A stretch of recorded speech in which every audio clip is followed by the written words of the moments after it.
नमस्कार दोस्तों, एक बार फिर से आप सभी दोस्तों का बहुत बहुत स्वागत है। दोस्तों, आपके अपने YouTube चैनल पर इस समय की दोस्तों तमाम बेहद बड़ी खबरें आप लोगों के लिए लेकर आए हैं। लेकिन उन सभी खबरों की तरफ चलने से पहले आप लोगों से एक छोटा सा निवेदन है कि अगर आप लोग भी खुल करके देश भर में नफरत फैला रही गोदी मीडिया का बहिष्कार करते हैं तो अभी इस वीडियो को लाइक कीजिए, चैनल को सब्सक्राइब करके बेल के आइकन को जरूर दबाइए और लगातार हमारे साथ बने रहिए। दरअसल दोस्तों, पहली बड़ी खबर जान लेते हैं।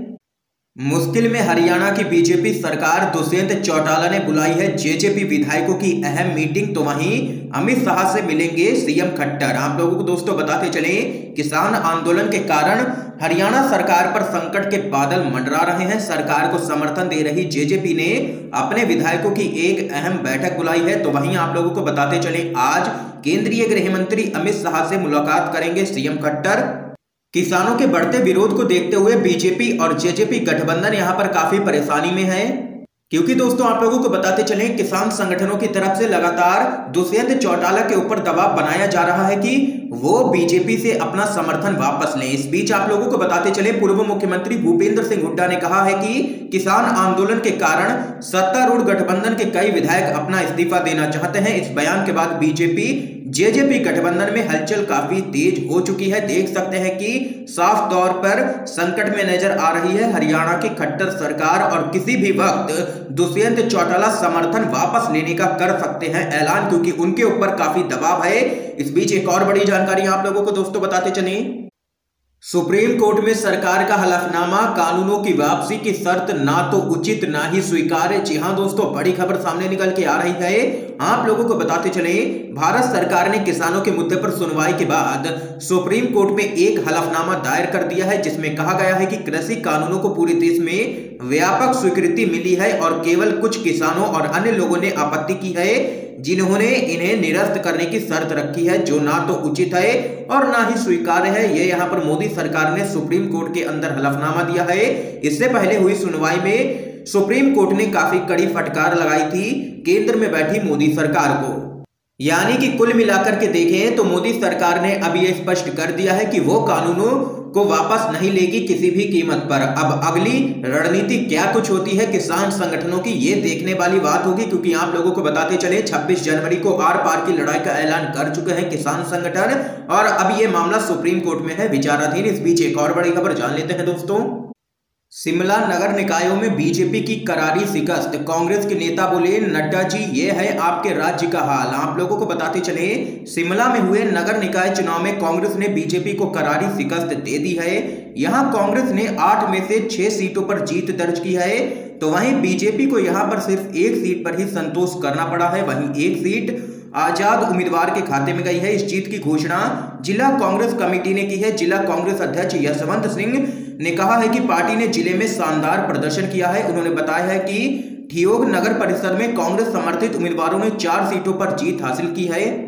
तो वहीं शिमला की इस जीत को लेकर के कांग्रेस के राष्ट्रीय प्रवक्ता रणदीप सिंह सुरजेवाला ने बीजेपी के राष्ट्रीय अध्यक्ष जेपी नड्डा पर जोरदार हमला बोला है।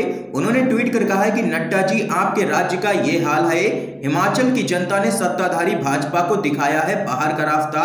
ये यहाँ पर दोस्तों देख सकते हैं कि शिमला नगर निकायों में बीजेपी की करारी शिकस्त हुई है और कांग्रेस पार्टी ने 8 में से 6 सीटों पर किया है कब्जा। इस बीच एक और बड़ी खबर जान लेते हैं, अभय चौटाला ने स्पीकर को लिखी है चिट्ठी, कहा 26 जनवरी तक नहीं वापस हुए कृषि कानून तो मेरा इस्तीफा समझे। आप लोगों को दोस्तों बताते चलें, कृषि कानूनों के विरोध में इस्तीफों का दौर लगातार जारी है। अब हरियाणा के इंडियन नेशनल लोक दल के नेता अभय सिंह चौटाला ने कृषि कानूनों के खिलाफ अपना इस्तीफा सौंप दिया है। अभय चौटाला ने हरियाणा विधानसभा के अध्यक्ष ज्ञान चंद गुप्ता को एक चिट्ठी भेजी है, जिसमें उन्होंने कहा है कि अगर कृषि कानून 26 जनवरी तक वापस नहीं लिए गए तो मेरा त्याग पत्र समझा जाए।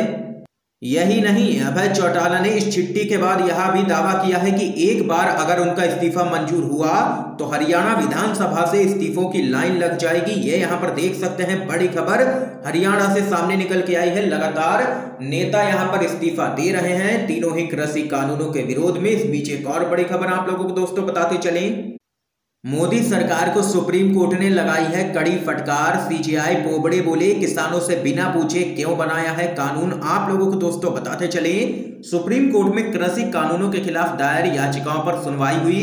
भारत के मुख्य न्यायाधीश शरद बोबडे ने सरकार की नीयत पर सवाल उठाते हुए उन्हें असक्षम ठहरा दिया है। आप लोगों को दोस्तों बताते चले, सीजेआई बोबडे ने कहा है कि हमें यह कहते हुए बहुत खेद है कि आप यानी कि भारत की सरकार के रूप में समस्या को हल करने में सक्षम नहीं हैं। आपने बिना किसी बातचीत के ये कानून बनाया है, इसी कारण किसानों ने हड़ताल की है और वो सड़कों पर हैं। अब आप ही को इसका हल निकालना होगा किसी भी कीमत पर। तो वहीं उन्होंने सरकार और किसानों के बीच में जितनी भी बैठकें हुई हैं उसको लेकर के कहा है कि सुप्रीम कोर्ट इससे बिल्कुल भी संतुष्ट नहीं है। सीजेआई बोबडे ने अटॉर्नी जनरल के वेणुगोपाल को फटकार लगाते हुए कहा है कि कोर्ट को नहीं लगता कि सरकार मामले को सुलझाने में सक्षम रही है। ये यहाँ पर दोस्तों देख सकते हैं कि सीजेआई बोबडे ने कड़ी फटकार लगाई है मोदी सरकार को और कहा है कि किसानों से बिना पूछे क्यों बनाए हैं ये कृषि कानून। ये यहाँ पर दोस्तों देख सकते हैं बड़ी खबर सुप्रीम कोर्ट से सामने निकल के आई है। सुप्रीम कोर्ट ने लगाई है कड़ी फटकार मोदी सरकार को किसानों के मुद्दे पर। इस बीच एक और बड़ी खबर जान लेते हैं दोस्तों। किसान आंदोलन पर सुप्रीम कोर्ट की टिप्पणी, कांग्रेस ने कहा देश से पीएम मोदी माफी मांगे, तीनों ही कृषि कानूनों को तत्काल रद्द करें। आप लोगों को दोस्तों बताते चले, सर्वोच्च न्यायालय की कड़ी टिप्पणियों और करारी फटकार के बाद कांग्रेस ने प्रधानमंत्री मोदी से देश के किसानों से माफी मांगने की मांग की है। आप लोगों को बताते चले, कांग्रेस महासचिव रणदीप सुरजेवाला ने पार्टी की ओर से यह मांग उठाते हुए साफ किया है कि जब तक सरकार तीनों ही काले कानून समाप्त नहीं करती तब तक किसान वापस नहीं लौटेंगे। उनका तर्क था कि यह सरकार अहंकार में डूबकर किसानों की मांगों को अनदेखा कर रही है, जिसकी पुष्टि सर्वोच्च न्यायालय ने अपनी टिप्पणियों में कर दी है। इन टिप्पणियों के बाद सरकार के पास एक ही रास्ता है कि वह तीनों ही कानूनों को तत्काल वापस ले। आगे आप लोगों को बताते चले, कांग्रेस ने खट्टर और उत्तर प्रदेश के मुख्यमंत्री योगी आदित्यनाथ पर आरोप लगाया है कि वे किसानों को विरोध प्रकट करने के लिए दिल्ली आने से राज्यों की सीमाओं पर रोक रहे हैं। पानी की बौछार, सड़कों को खोदने, लाठीचार्ज जैसे रास्तों को अपनाकर आंदोलन को विफल करने की कोशिश में लगातार बीजेपी जुटी है। ये यहाँ पर कांग्रेस पार्टी ने जोरदार हमला बोला है और सुप्रीम कोर्ट की कड़ी फटकार के बाद कांग्रेस ने कहा है कि देश से पीएम मोदी माफी मांगे और तीनों ही काले कानूनों को रद्द करें। इस बीच एक और बड़ी खबर सामने निकल के आ रही है दोस्तों। आदिवासी जमीन बचाए तो नक्सली, किसान खेती बचाए तो खालिस्तानी, वाहरे सरकार वाहरे अंबानी, ये यहाँ पर कहना है अरुंधति रॉय का। आप लोगों को दोस्तों बताते चलें, विख्यात लेखिका और सामाजिक कार्यकर्ता अरुंधति रॉय ने दिल्ली में टिकरी बॉर्डर स्थित किसान आंदोलन के संयुक्त दिल्ली मोर्चा से अपनी बात कही है। मुझे यहाँ बहुत पहले आना चाहिए था, लेकिन मैं इसलिए नहीं आई क्योंकि कहीं सरकार आपका कोई नामकरण ना कर दे, कहीं आपको आतंकवादी, नक्सलवादी अथवा माओवादी ना करार दे। ऐसा मेरे साथ बहुत पहले कई बार हो चुका है। आप लोगों को आगे बताते चले, अरुंधति रॉय ने आगे कहा है कि मैं नहीं चाहती थी कि जो कुछ मुझे कहा जाता रहा है वह आपको भी कहा जाए, जैसे कि टुकड़े टुकड़े गैंग, खान मार्केट गैंग, माओवादी वगैरह वगैरह। मुझे आशंका थी कि कहीं गोदी मीडिया के द्वारा ये नाम आप पर भी ना थोप दिए जाएं, लेकिन आपका नामकरण तो उन्होंने पहले ही कर दिया है, इसलिए आपको मुबारक। अरुंधति रॉय ने आगे कहा है कि इस आंदोलन को हराया नहीं जा सकता है क्योंकि यह जिंदा दिल लोगों का आंदोलन है, आप हार नहीं सकते हैं। मैं आपको यह बताना चाहती हूं कि पूरे देश को आपसे उम्मीदें हैं। पूरा देश देख रहा है कि लड़ने वाले दिल्ली तक आ गए हैं और ये लोग हारने वाले लोग नहीं हैं। हर चुनाव से पहले ये लोग आपके साथ खड़े हो जाते हैं और आपसे वोट मांगते हैं और चुनाव खत्म होते ही ये जाकर के सीधे अंबानी, अडानी, पतंजलि और बाहर की बड़ी बड़ी कंपनियों के साथ जाकर के खड़े हो जाते हैं। अरुंधति रॉय ने आगे कहा है कि जो आज आपके साथ हो रहा है या होने जा रहा है वह आदिवासियों के साथ बहुत पहले से ही शुरू हो गया था। बस्तर में नक्सली और माओवादी क्या कर रहे हैं, क्यों लड़ रहे हैं? वे लड़ रहे हैं क्योंकि वहां आदिवासियों की जमीन और उनके पहाड़ और नदियां बड़ी बड़ी कंपनियों को दिए जा रहे हैं, उनके घर जला दिए गए हैं, उन्हें अपने ही गांव से बाहर निकाल दिया गया है, गांव के गांव खत्म कर दिए गए हैं, जैसे नर्मदा की लड़ाई थी। ये यहाँ पर सामाजिक कार्यकर्ता अरुंधति रॉय ने घेरा है मोदी सरकार को। इस बीच एक और बड़ी जानकारी सामने निकल के आ रही है दोस्तों। महाभियोग प्रस्ताव के बीच अमेरिकी विदेश मंत्रालय की वेबसाइट ने लिखा 11 जनवरी को ही खत्म हो गया है ट्रंप का कार्यकाल। आप लोगों को दोस्तों बताते चले कि राष्ट्रपति डोनाल्ड ट्रंप का कार्यकाल खत्म हो चुका है। अगर अमेरिकी विदेश मंत्रालय की वेबसाइट पर दी गई डोनाल्ड ट्रंप की बायोग्राफी को देखें तो उस पर साफ लिखा है कि डोनाल्ड ट्रंप का कार्यकाल 11 जनवरी 2021 को ही खत्म हो चुका है।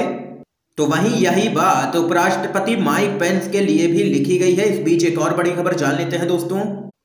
किसान आंदोलन को लेकर के अखिलेश यादव ने बीजेपी पर शायराना अंदाज में किया है ये कटाक्ष। आप लोगों को दोस्तों बताते चलें, समाजवादी पार्टी के अध्यक्ष एवं उत्तर प्रदेश के पूर्व मुख्यमंत्री अखिलेश यादव ने किसानों के मसले पर बीजेपी के खिलाफ शायराना अंदाज में तीखी प्रतिक्रिया दी है।